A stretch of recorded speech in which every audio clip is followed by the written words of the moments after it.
Dad, look at this. Her voice sliced through the stillness like a blade. My 6-year-old stood at the changing table, her small hands frozen in the air. I moved toward her, not out of fear, but with a tightening in my chest I couldn't explain. She was pointing at my newborn niece, delicate and quiet, swaddled in innocence.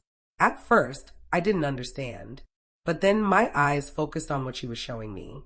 My breath caught. The room seemed to shrink, the air behind me turned thin. My wife's footsteps entered. She didn't ask a question. She didn't even glance at me. Instead, she walked straight across the room, lifted our daughter with practiced gentleness, and led her away. The door clicked shut, and just like that, the silence was deafening. I stood alone, staring at something I could never unsee, something that shifted the ground beneath me. My daughter's innocent plea had cracked open a door I never knew was there, and my wife's reaction confirmed everything. The days afterward blurred, but that image stayed sharp. That mark, that shape, that wrongness, something that didn't belong, something that linked pieces I had avoided connecting. I kept replaying it in my head. Not the sight itself, though that haunted me, but my wife's reaction. No shock, no hesitation. She wasn't caught off guard. She was ready. And once I noticed that, I started to see the patterns. The late nights, the evasive excuses, the tenderness toward my daughter that sometimes felt rehearsed, like she was playing a role. And the baby, my niece. Except the more I thought about it, the more that word burned inside me like a question I couldn't silence. I never doubted my brother, but my trust in her had always been weaker than I admitted. That faint suspicion I buried deep now clawed its way out, sharp and bloody. Was this what betrayal really looked like?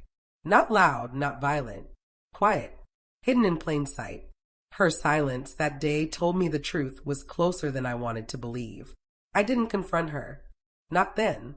I chose patience, precision. My daughter didn't understand. She was too young, too innocent to carry that weight. So I smiled. I played my role, husband, father, brother. But beneath that mask, I began building my case. First, the baby's medical records. My brother never bothered to request them, but I did. Quietly. A forged signature, a stolen password. Then DNA. A toothbrush, a hairbrush. Samples collected, sealed, mailed under a false name. The waiting nearly destroyed me. Nights were the worst. She would roll over beside me, her breath warm on my neck, as if nothing had changed. But everything had. Every laugh, every word, every glance carried a second meaning. I dissected her tone, studied her eyes, analyzed every gesture. And all the while I stayed silent, because the truth was coming. And when it arrived, it wouldn't be a discussion. It would be a judgment. When the envelope came, it felt heavier than paper. I sat alone at the kitchen table. My hands were steady. I opened it slowly, like I'd done this before in another life. The words were clinical, cold, percentages, probabilities, certainties. The baby wasn't my brother's. She was mine. Mine and my wife's. I let the silence stretch until it cracked against the walls. That night, I placed the report on the counter where she couldn't miss it. I didn't hide in the shadows. I sat in a chair, arms crossed, face unreadable. She walked in, saw it, froze. Her hand trembled as she picked it up. Her lips parted, but no sound came. "Say it," I whispered. Her eyes filled with tears. But I didn't need her words. The truth had lived in her silence long before the paper confirmed it. I didn't yell. I didn't demand. I leaned forward, voice steady and cold as glass. "You thought you buried this. You thought I'd never find it. But you miscalculated one thing." Her tears fell.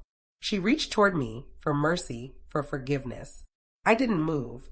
"You forgot what silence can hold," I said. "And now it holds you." I slid a second envelope across the table. Divorce papers. Signed. Final. Her face collapsed. The power shifted in that moment, not with rage, but with precision. She had bet everything on a secret and lost it all to my calm. I left her there, crying into her own lies. I didn't turn back. I didn't soften. There was no pity left inside me. The truth had burned through every illusion, leaving only clarity. My daughter would never know. She would never carry the stain of what her mother had done. As for me, I walked into the night carrying silence in my chest. But this silence no longer crushed me. It belonged to me now. And once silence is claimed, it becomes the sharpest weapon of all. Thanks for watching. Don't forget to like, share, and comment. And make sure to subscribe to Cheating Stories Insight World for more powerful stories.